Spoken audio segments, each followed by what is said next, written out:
अगर आप भी नौकरी करते हैं, चाहे मेरी तरह प्राइवेट कंपनी में जॉब कर रहे हो या सरकारी में जॉब कर रहे हैं, तो आपके मेहनत के कमाई का हर महीने कुछ ना कुछ परसेंटेज टैक्स के रूप में, मतलब टीडीएस के रूप में पैसा कट के जमा हो जाता है सरकारी फंड में। ऐसे में आपके लिए 1 अप्रैल 2026 से नियम बदल चुका है, इसीलिए जरूरी है कि आप इसके बारे में जानें। सालों से चले आ रहा आपका पुराना साथी फॉर्म 16 अब इतिहास बन चुका है। सरकार ने इसे हमेशा के लिए बंद कर दिया। अब आपको कंपनी से फॉर्म 16 नहीं, फॉर्म 130 मतलब फॉर्म 130 मिलेगा। लेकिन रुकिए, क्या सिर्फ ये नाम बदला है? नहीं, नाम नहीं बदला है, बल्कि नए इनकम टैक्स एक्ट 2025 के तहत फॉर्म 130 आने के बाद ऐसे चीज में बदलाव हुआ है जिसके कारण सब आने वाले आपका टैक्स रिफंड, मतलब टीडीएस रिफंड जो होता है उसमें, और आईटीआर फाइल करते उसमें, वो बदलाव आपको दिखेगा। अगर कंपनी ने आपको नया फॉर्म देने में गलती की या कुछ भी मिसमैच किया तो इनकम टैक्स डिपार्टमेंट का नोटिस डायरेक्ट आपके घर तक आएगा। आज के इस वीडियो में आपके साथ ये शेयर करूंगा कि फॉर्म 130 क्या होता है, ये फॉर्म 130 मिलेगा कहां से, किससे आप ले सकते हैं,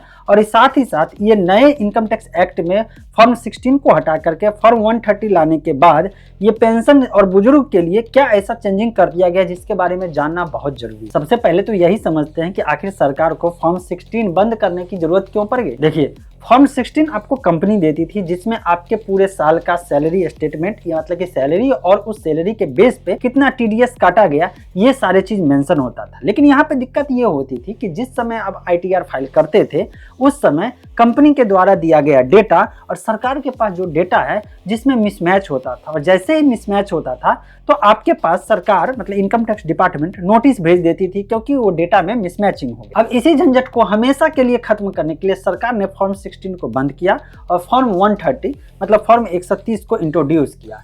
ये एक सैलरी टीडीएस सर्टिफिकेट है और जिसमें कंपनी अब मैनुअली या खुद से कुछ भी टाइप नहीं कर सकती है। इसके लिए सरकारी पोर्टल का ही इस्तेमाल करना पड़ेगा और सरकारी पोर्टल के मदद से ही फॉर्म 16 के बदले फॉर्म 130 जनरेट, चूंकि अब इसे सिर्फ और सिर्फ सरकारी पोर्टल जिसे ट्रेस कहते हैं उसी से जनरेट किया जा सकता है। सरकारी पोर्टल ट्रेस के बारे में मैं पहले ही बता चुका हूं। इससे जाकर के आप अपना टीडीएस जितना जमा है आप अपने पैन नंबर से भी देख सकते हैं कि मेरा टीडीएस कितना सरकार के पास जमा है। ये इंडिविजुअल को देखने के लिए ऑप्शन मिल जाता है। लेकिन अगर कोई कंपनी है जिसको टीडीएस सर्टिफिकेट जनरेट करना है, इट मीन्स यह है कि अब फॉर्म 16 के बदले फॉर्म 130 लाना है, तो इसके लिए ट्रेस पोर्टल का इस्तेमाल करना पड़ेगा। और चूंकि ट्रेस पोर्टल और सरकारी पोर्टल पे यहाँ पे सारा इन्फॉर्मेशन रहेगा और उसी से जनरेट होगा, तो ये जो मिसमैच वाला झंझट था जो पहले फॉर्म 16 में और फॉर्म 130 के बीच जो कंपेयर मैंने आपको करके बताया कि आखिर सरकार ने इसको इंट्रोड्यूस क्यों किया है, तो उसका सबसे बड़ा रीजन यही है कि डेटा मिसमैच पहले बहुत ज़्यादा होता था, क्योंकि कंपनियां मैनुअली और खुद से फॉर्म 16 देती थी अपने एम्प्लॉय को और फिर उसी के बदौलत फिर टीडीएस सर्टिफिकेट मान करके वहाँ अपलोड किया जाता था और बताया जाता था और डेटा मिसमैच होता था, जिसके कारण से दिक्कत होती थी। लेकिन अब चूंकि ये ऑटोमेटिक और इनकम टैक्स डिपार्टमेंट के पोर्टल के द्वारा ही जनरेट किया जा सकेगा, जिससे इंफॉर्मेशन मिसमैच की गुंजाइश नेग्लिजिबल या कह सकते हैं जीरो हो। एरर या मिसमैच जीरो होगा तो ऐसे में आईटीआर फाइल करना एकदम बच्चों का खेल हो जाएगा। लेकिन अब आप कहेंगे यार ये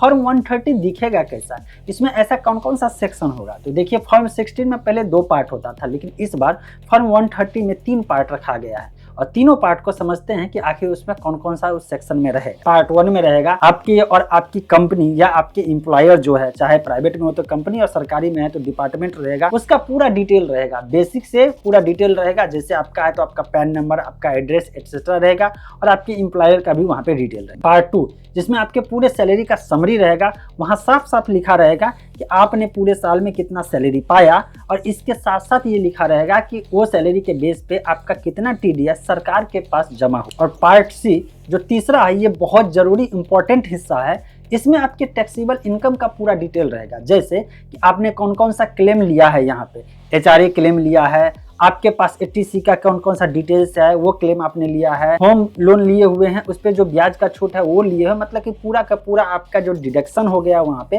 वो सारा चीज मेंशन रहेगा। मतलब कि आपके कितने अमाउंट पर टैक्सेबल है वो सारा चीज का डिटेल रहेगा। तो ये तीनों पार्ट अपने आप में इम्पॉर्टेंट पार्ट है, इसीलिए अब फॉर्म 130 बहुत मायने रखता है। अब एक बहुत जरूरी बात जान लीजिए, फॉर्म 130 सिर्फ और सिर्फ जॉब करने वाले के लिए नहीं है। अगर आपके घर में या आपके जान पहचान में कोई ऐसा बुजुर्ग है जिसको पेंशन मिलता है, या कोई ऐसा आदमी है जो एफडी में पैसा जमा किया हुआ है, तो ऐसे में उसके ऊपर कटने वाला जो टीडीएस है वो भी बैंक वाले जारी करेंगे और इसके लिए भी फॉर्म 130 बैंक वाले इशू करेंगे, टीडीएस सर्टिफिकेट बैंक वाले करेंगे। तो ऐसे में उनके लिए भी ये बहुत इंपॉर्टेंट रोल प्ले करता है। अब सबसे बड़ा ये सवाल है कि आखिर ये फॉर्म 130 आपको कब मिलेगा और कहां से मिलेगा। तो देखिए, इसके लिए एक जो डेट है वो है 15 जून तक आपकी कंपनी को या आप जिस बैंक में एफडी रखे हुए हैं जहां से पेंशन मिलता है उन लोगों को इशू करके देना पड़ेगा। और ये एक कंपलसरी है, मतलब जहां आप जॉब करते हैं चाहे प्राइवेट हो या सरकारी हो, ये लोग आपको 15 जून तक आपके हाथ में दे देंगे टीडीएस सर्टिफिकेट, जिसे पहले फॉर्म 16 कहते थे और फॉर्म 16 के लिए आप परेशान होते थे। उसी तरह से अब फॉर्म 130 के लिए, फॉर्म 130 के लिए थोड़ा सा मेहनत करना पड़ेगा, थोड़ा सा परेशानी झेलना पड़ेगा। और इसको जब मिल जाएगा तो ले जाकर के आप फिर आईटीआर फाइल करेंगे, जहां पे आप डिडक्शन क्लेम कर सकते हैं या बाद में रिफंड ले सकते हैं। और सबसे एक इंपॉर्टेंट बात भी ध्यान रखना पड़ेगा, इस फॉर्म को आप खुद से डाउनलोड नहीं कर सकते। इसके लिए आपकी कंपनी को ही ऑथराइज किया गया है या आपका जिस बैंक में एफडी है या जहां से पेंशन आ रहा है उनको ही ऑथराइजेशन मिला है, वो ट्रेस पोर्टल से डाउनलोड करेंगे। डाउनलोड करने के बाद वो साइन कर देंगे और साइन करके आपको मतलब प्रिंट आउट करके साइन करके फिर आपके हाथ में दे देंगे, तभी जाकर के आप उसका इस्तेमाल करें। तो दोस्तों 1 अप्रैल 2026 से आया ये फॉर्म 130 कोई नई मुसीबत नहीं है, बल्कि ये एक बहुत बढ़िया अपग्रेडेशन है जहाँ पे ट्रांसपेरेंसी ज़्यादा रहेगा। मैनुअल यहाँ पे कोई एंट्री नहीं करेगा जिससे एरर का चांस नहीं बनेगा, और ये आपके फायदे के लिए ज़्यादा है, क्योंकि पहले कंपनियां कुछ ना कुछ गलती कर देती थी जिससे आपके पास नोटिस आने का गुंजाइश ज़्यादा बढ़ जाता था, चांस ज़्यादा रहता था। अब चूंकि ये ऑटोमेटिक होगा, ऑटो जनरेट होगा, ये सारा कुछ जो है इंटरनेट से और इनकम टैक्स डिपार्टमेंट के पोर्टल से जनरेट होगा। ऐसे में ये आपके लिए फायदेमंद रहेगा और बाद में आप नोटिस से टेंशन फ्री रहेंगे, कोई नोटिस नहीं आने वाला है। वैसे कमेंट में ये बात बताइए कि क्या कंपनी या डिपार्टमेंट आपको टीडीएस सर्टिफिकेट या फॉर्म 16 पहले देने में कोई आनाकानी करता था, कोई परेशानी करता था? किस तरह का परेशानी है, उसका सॉल्यूशन कैसे लाएंगे, ये कमेंट में बताइए। तो अगला वीडियो इसी टॉपिक